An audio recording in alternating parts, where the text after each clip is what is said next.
What do you admire most about Marianne? Oh, good question. I don't think anyone's ever asked me that before. What do I admire most about Marianne? I think, oh God, that's a good question. I think she's flawed and she knows it.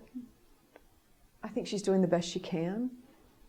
I think she does constantly evolve, maybe not in the right direction, but she does. And I think she loves her friends. A lot has changed since, we last visited Tales of the City. What do you think for you has changed the most since you last inhabited this character? For me or for the world? No, for you personally. For me personally? Oh, well, it's a lifetime ago. Literally, it's 25 years, so a lot's changed. My experience level has changed. My life has changed. I'm a mother. And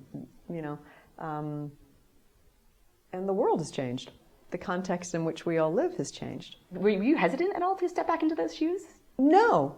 I wanted to make sure that it was not just, there'd be no reason to do this for nostalgia's sake. There's no reason to reboot something for that. That there had to be a real foundation upon which to, build this series again.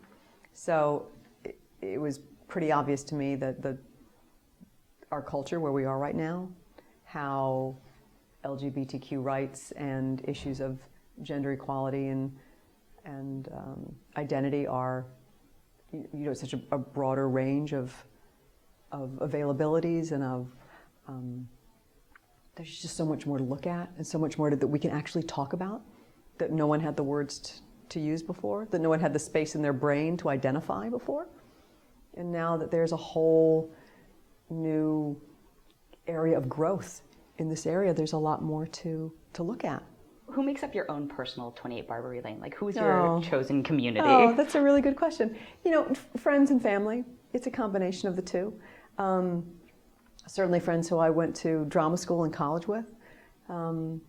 People who I've worked with along the way, who I've adopted into my life, into my heart, and hopefully they have done the same.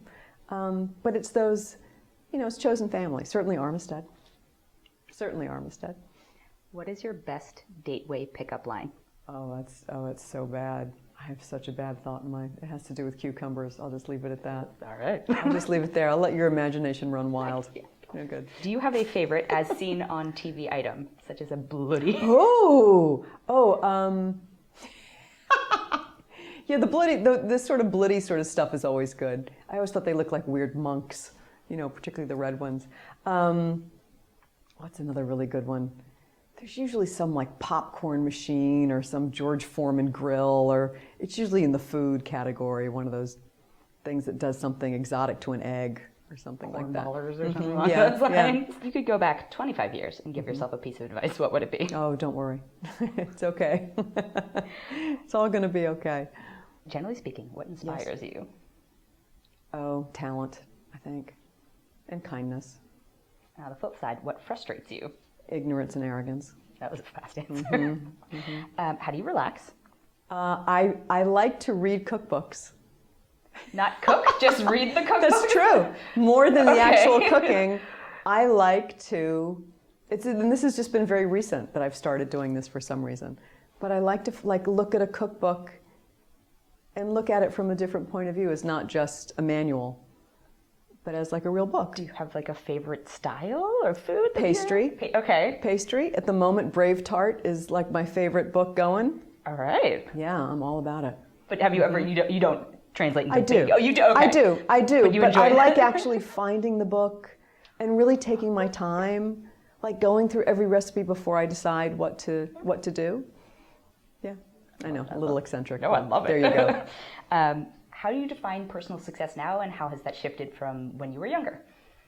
Oh, I think it's the same, actually.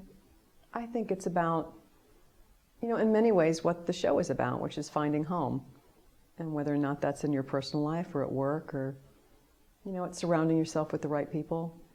It's being understood. It's being appreciated. It's being with people who want what you have to offer.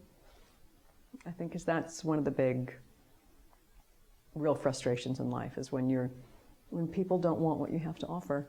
It can be an extremely frustrating, disorienting feeling. As an actor, is that something that like comes up a lot, do you feel? Or It does. because you are in a position where you were also required to change that often? Yeah, and and also, and people work in different ways. So, you just have to find the right people for you. What is some of the best advice you can remember receiving? Don't become addicted to the work, is one. There's no way through it but through it, is another one.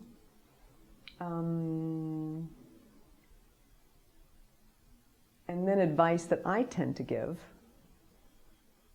is charisma is not character, which is good dating advice, other than just life advice. You can use that the date way. Yeah, that's right. What is some of the worst advice you've received? Oh, it has to do with how I should present myself or how I should look or, it's that sort of stuff. Did you find yourself I should susceptible? be thinner, I should look more feminine, I should, all that crap, which I hate. Did you find yourself susceptible to that at any point? No. Because it's just something, I think Tales of the Sea does a great job of. I mean, I think you feel bad. I think you realize that people feel like they don't like who you are or what you are. And that stinks. Do you have any guilty pleasures aside from apparently reading cookbooks before? Well, then it just goes to trash food. So that's the highbrow side of my food life. And then there's, Swedish fish and Coca-Cola and, Growing up, who was Yes. your favorite fictional character? well, he's not fictional. Some claim that he is fictional, but Santa Claus is the best man I've ever known, other than Armistead Maupin. He says what he's going to do. He's very clear about it. He shows up when he says he's going to show up. True. He's kind to animals. Yeah. He's good to to little people. He's a kind, good guy. I never He's thought of creative. Yeah, he's very clear about what's expected. The contract's clear. Doesn't send mixed messages, Santa. So I never thought of it that way. I love Santa. I think he's the greatest. Yeah. All right. Do you have a favorite reindeer too? Or is it... No. Oh, okay. No, I like them all equally. Okay. You're not like a Rudolphist. No, I'm not a revolt. No, I like them all. But Santa. This is taking a turn and I love it. This is a post-spoiler separate question. Okay. So, logistically or emotionally, what do you think the most challenging scene was for you? Oh, the singing. The singing.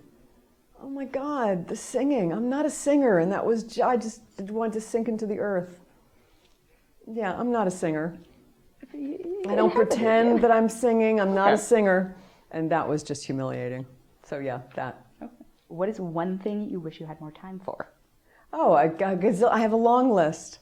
I wish I could go to more museums. I wish I could hear more music. I wish I could go to the ballet. I wish I could see theater every night. I wish I could see my friends more. I wish I could spend more time with my family. I wish I could celebrate the seasons appropriately, like really celebrate fall, really do something wintry, really embrace spring and summer. I mean, the list goes on and on and on and on.